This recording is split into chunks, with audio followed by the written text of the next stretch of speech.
Quand on parle de Congo, on voit directement Congo ya singwe bonge faisons ngalano ya sika.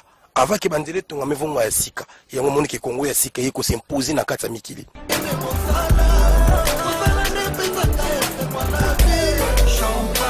Congo ya sika, c'est super. J'adore le Congo.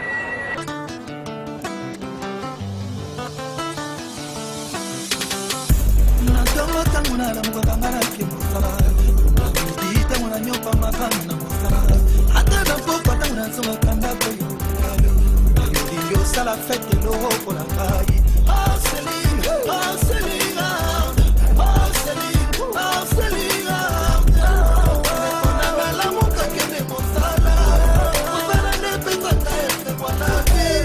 Champagne, Manon, Isa, Ringri, Taras, Sexy Girl, VIP, for life.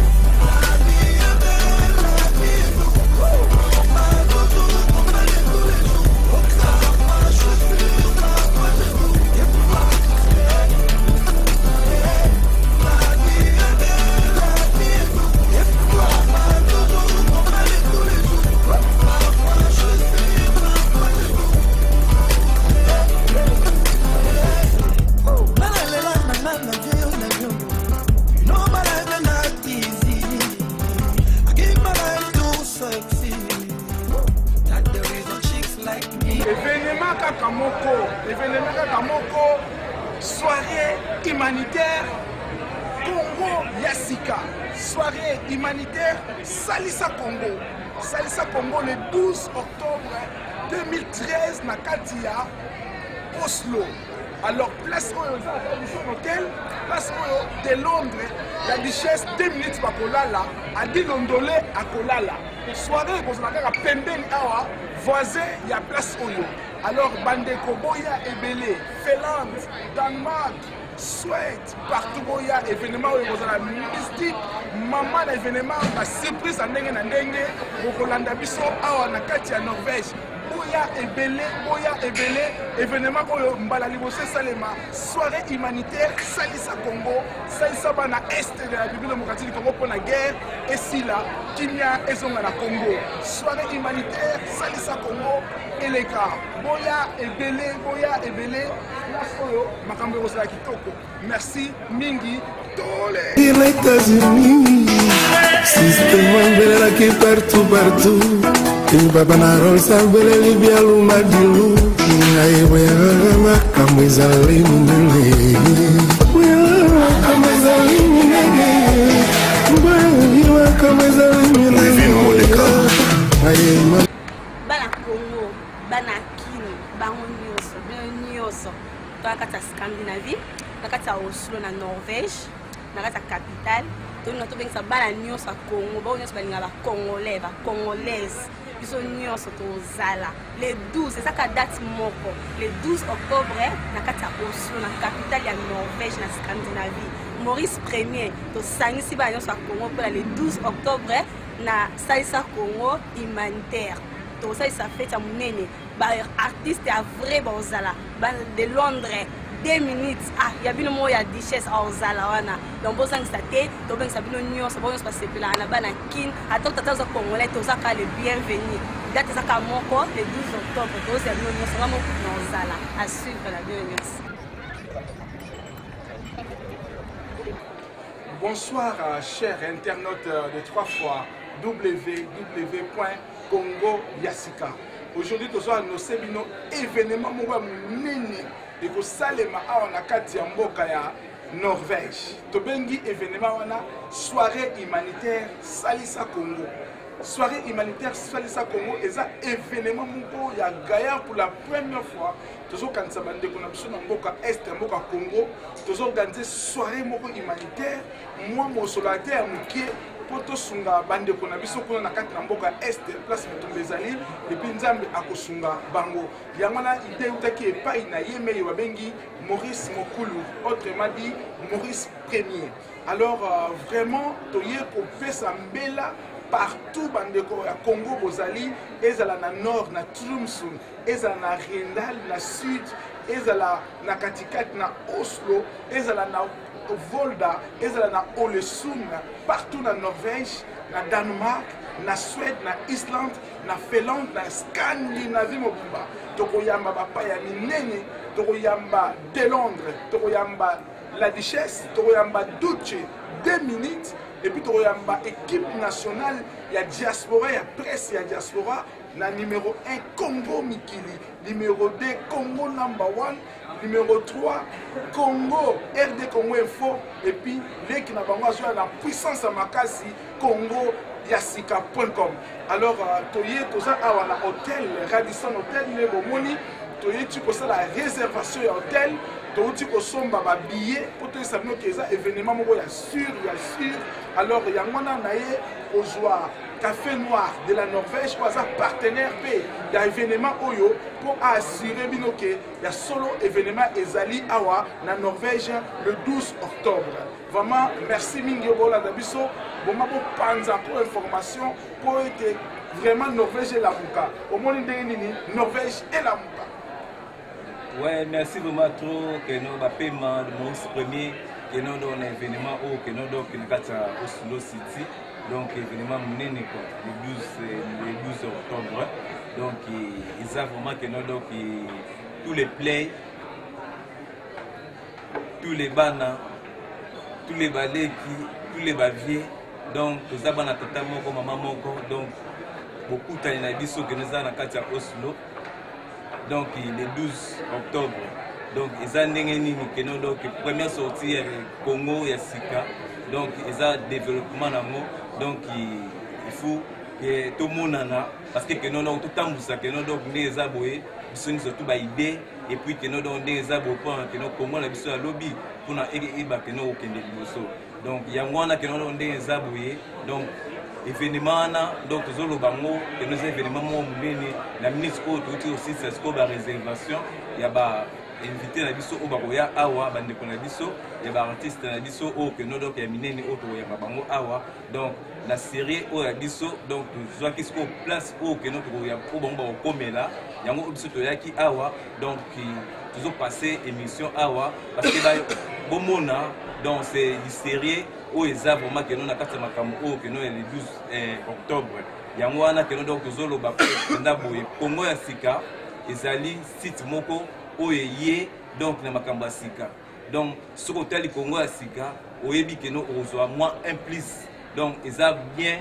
pour na que no donc site oyo que no ezobakisa un plus vraiment que no pour na Congo la biso lobby et kende liboso parce que pour na bizoberi pour na Congo ya sika donc makambo wana ezalaka te donc lobby que no donc pour na avenir ya ba jeune oyo que no bazol bima lelo na lobby on a que no doki toye bandeni pe ko cadrer bango na ba idée ya mwana que no donc tozolo ba que no donc papa maman mwana donc c'est événement mo ba munene donc beaucoup tani wana eza que no doki ba makamba bien o ekozala na kati wana yango tozobenga boya ebele na événement wana donc eza événement mo ya kitoko pona Congo la biso ya sika bokoyeba Congo ya sika ebandaki ndenge nini Congo ya sika eruta wapi Congo ya sika o biso toyebi Congo ya sika o etikala ko changer te depuis papa la biso kimbango atika biso Congo ya sika ezalaka toujours Congo ya sika donc la fierté du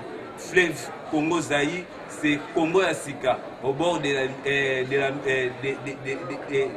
des fleuves Congo Zaïre toyebi Congo ya sika Congo ya sika événement tozo sala to bengi yango eza produit par Congo ya sika na label ya Congo ya sika mais ezali soirée humanitaire salisa Congo soirée humanitaire pour la première fois bana Scandinavie batelemi boka bana Scandinavie te mais lelo oyo Congo ya sika etelemi si bana Suède etelemi si bana ya Finlande etelemi si bana ya Danemark.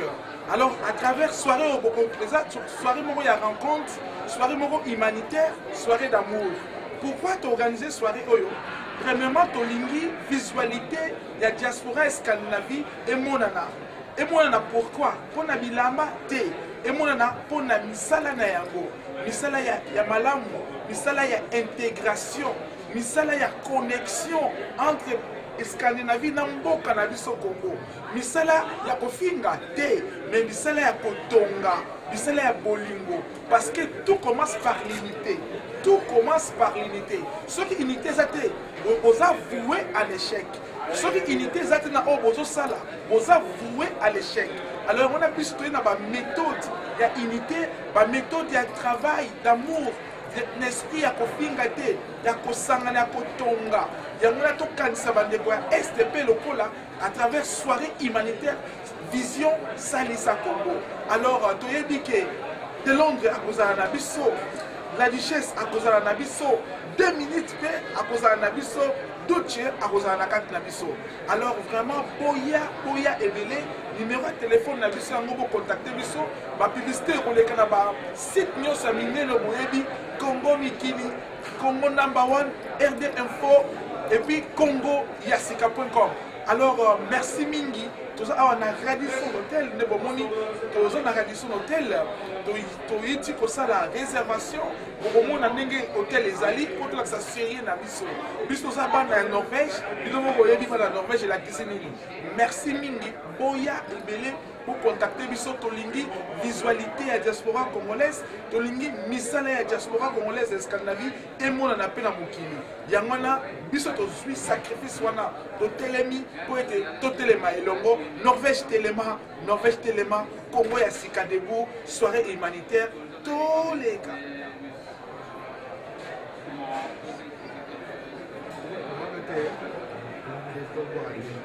Il faut boire.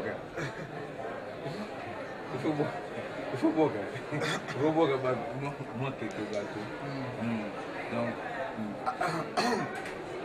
Donc, allô, Bambo tepe tobosa na kati toujours. Ba oya mitema yango na pesimbo te pas César Ngaki presse wa simbi ba presse ba côté kuna adi londolé les abenemité musala o ezaka loyauté à travail la pesimbo te pas ya yemei o ba bengaka toujours ado yule non litabu partenariat comme sika na yemei les grands réalisateurs Mbaki na PCP mbote lisusu na ba oyo bazo simba Congo Yasika oboyo kaka toujours café noir de la Norvège Blaise Alingi yeyo alors asa toujours partenaire ya musala oyo to pesi mbote et pas il y a Redo les rescapés Redo yede muta simbi ma stratégie ya événement wana basi futur honorable na kati ya ba Norvège yende asimbi finance ya événement wana na mwasi na ye Nicole topesi mbote pa ya mama nyota mignonne oyo asalaka ke bastratégie baconseil site ekende se liboso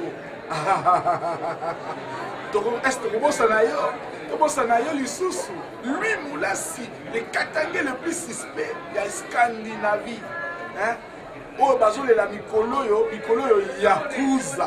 Yakuza Emmanuel Bosongo oyo bamonaka te na misala minene azali kosala Aguaminongo Alex na mwasi na ye MC tobosani te kopesa mbote epai ya coordinateur président ya bacongolais ya parti wana ya maire Rumstal Sali Papa Sali tobosani te kopesa mbote lisusu na baoyo basalaka ke mosala oyo etambola kitoko na bapriere na bango molongani kota bakote ana kibamba alors topesi mbote epai ya Landry Kandakanda le grand DJ Sisson au Zoyer topesi mbote epai ya Julien epai ya Gabriel Kilima epai ya bapetini surtout ya Norvège alors café noir c'est la maman.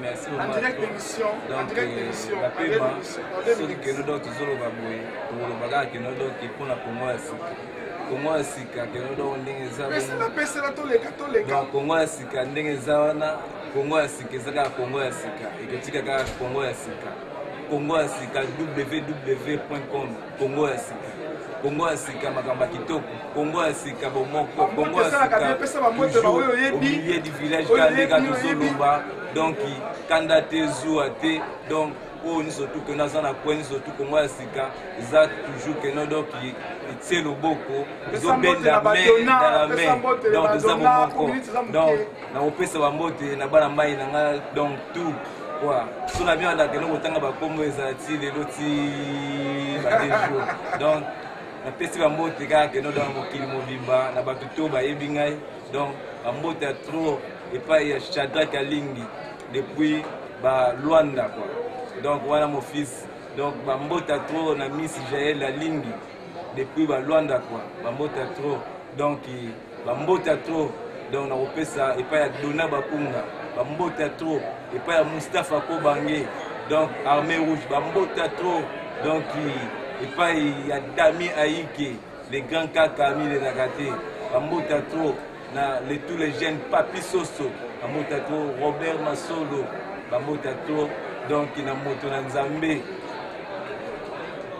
Pasteur Abakouk bambote ya trop na moto na Nzambe Pasteur Saint-Denis bambote ya trop donc bambote ya trop keno donc na la mignon na ligne toujours keno donc yuza motema bambote ya trop donc na ba mignon surtout au keno bayoka kombo te kaka keno donc boza motema quoi donc so la tanga ba kombo si lobi bambote ya trop na batutu quoi donc bambote ya trop na maman Sophie ligne donc est-ce que vous allez donc je t'aime bambote ya trop quoi donc c'est ça quoi bambote c'est la kate bambote c'est la kate eza ya bino émission tout bouger bango et tout ça la publicité il y a événement il y a le 12 octobre na Katia Oslo merci pour l'année biso vous allez élaborer mon réclame ba publicité vous allez ébeler na bande na biso Congo mikili ba kosalisa biso pour ba image et les cas Congo RD Congo info ba kosalisa biso Congo number 1 il y a visionnaire yeme il est visionnaire